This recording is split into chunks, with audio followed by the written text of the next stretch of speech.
It's April, and of course, April is, among other things, Financial Literacy Month. This is a time to remind ourselves of healthy financial habits and maybe even instill some new ones. And so in light of that, I thought I'd share some thoughts on what is usually one of the foundational parts of our financial picture and usually has a lot of bearing on our ability to build and improve financially. And that is cash flow management, otherwise known as budgeting. Now, a couple things up front. Number one, the point of cash flow management is not necessarily about trying to save as much as possible.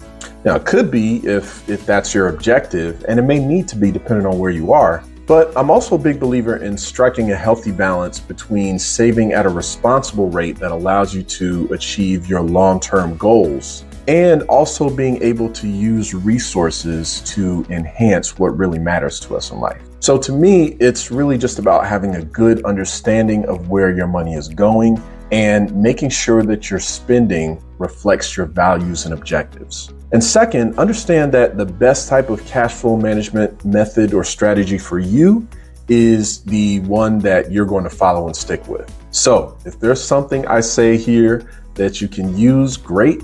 If not, find what works for you and roll with that. So with that said, here's a couple of organizational steps I encourage clients to do when they're looking to really make sure that they're efficiently managing cash flow. Number one is to establish a baseline if you haven't already. If you're trying to get an idea of how much you're spending in certain areas and you're having a tough time, use a transaction tracking app like Simplify or You Need a Budget. Connect your bank accounts, categorize your transactions. Do this for at least a couple months to get a baseline idea of where your money's going. Number two, segment your expenses three ways. The first way is needs and wants. So every expense is either essential or non-essential. And then naturally, if you're looking to find ways to save, you'd start by looking at the non-essential items. And then second, you'll look at ways to cut back in the essential items. So for example, you do need a car, but maybe you don't need that car. Second way you want to segment your expenses is by whether they are fixed or variable.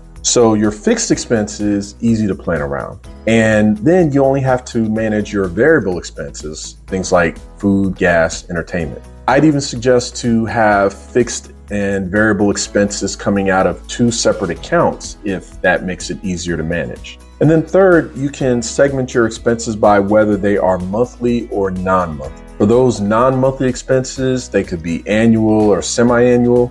You'll need to figure out how much to set aside for them monthly and include them as a fixed expense in your monthly budget. Lastly, as I mentioned, one of the things this all comes back to is making sure you're saving at a responsible rate needed to achieve your long-term goals. And a great way to understand what that should be is through comprehensive financial planning. So consulting with a qualified professional to see what makes sense for you might be a good idea as you're going through this process. So I hope this was helpful. See you on the next one.